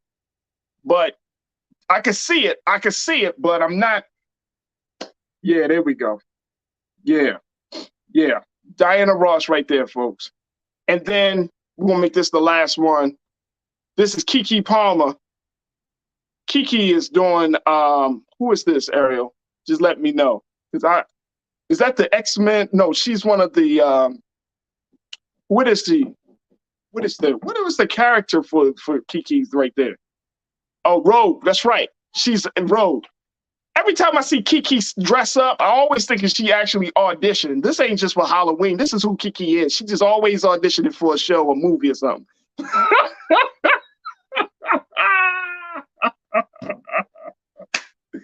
Yeah, boy. There it is right there. All right, so that's a little bit of Black Halloween from this past weekend, folks, where Black celebs go all out. Now this is becoming like a yearly thing where Black celebs always trying to figure out who can do the best, who can do the most, who can go the most outrageous. Jay-Z and Beyonce, they were like Barbie and Ken one year. I mean, you always see these type of things. So I think it's just interesting, for the situation for dressing up. But folks, of course, just be safe and sound out there. All right, final piece as we wrap up today's show. Last Friday, I mentioned that we are doing a new segment today called Tell Me What We're Missing. And this is an opportunity where we're going to bring in our online culture crew members like yourself to join us in the conversations on camera, folks. I'm talking about on air. So you're taking all of the great energy that you've had and putting it on air so we can not just hear your words, but we can also see your beautiful faces. And just ask you to email me to tell me some things about what stories you may see us cover and what stories that you don't see us cover that you would like for us to speak on and possibly speak on with us. So I've asked you Friday. I'm going to be asking throughout the week, but definitely email me if you know of a story that you've seen and you want us to get some words on. You can email me at faraji@blackstarnetwork.com. I'm just asking for the story topic as well as a brief bio of who you are and the work that you're doing. faraji@blackstarnetwork.com. And you can do that. Also, you can hit me up on my personal personal social media. I can be found at The Real Faraji. I know some of you have DM'd me. That's fine. I wanted to email me so that way you can share, have enough space to share. And if you want to add some attachments about who you are, the work you're doing, but I want to bring you on. So many of you have so many great ideas, great insights, great thoughts. And I said, you know what? we here at the Culture, we recognize that we want to be a place to have this community called the Culture Crew, where we can share ideas and discuss things and be a part of the conversation. And guess what? This is a great way, a great opportunity for us to do that. So again, email me at faraji@blackstarnetwork.com. You can email me your topic, a brief bio, and any other information you think may be pertinent for us to bring you on air. We've already received, I'm so happy. We've already received some great feedback. Some of our most vocal online culture crew members have already sent me some stuff. So I'm so excited I can't wait to bring them on, but I want to hear more from you. So hit me up, Faraji@blackstarnetwork.com. You can hit me up on my email, my social media, The Real Faraji. You can also hit me up on Facebook or on Twitter. And let's continue to build this community. I'm actually building my IG and my Twitter. So you're following me, and then I follow you, and we can build this thing up together. We can build this thing up together and let people know what we're doing, and more importantly, how important it is for us to have these conversations. All right. So that's what I wanted to share with you again. I'm going to be pumping this out for the rest of the week, so don't get mad at me, but just know that we're going to continue to try to get you on air to be a part of these conversations. All right, folks, that's going to do it for me. I thank each and every one of you for being a part of the conversation. I thank my sister Shireen for checking in. I thank my talented and awesome production crew, Joel, Ariel, Keenan, my control room. Thank you, thank you, thank you. Stay tuned. Up next at 6 p.m. Eastern Standard Time is Roland Martin Unfiltered, RMU. And as always, never be afraid to challenge what's wrong. Stand for what's right while being yourself in the process. Folks, have a safe time, safe eve. If you're taking your children out, be safe, be aware, come home, and just be in the right spirit, because, it is Halloween night. It's a lot of fun for children, but at the same time, we are living in uncertain times. So I hope and pray that you go out and do what you need to do and return home safely. But God willing, we'll talk tomorrow for another exciting edition of The Culture right here on the Black Star Network. Have a great evening, everyone. Peace.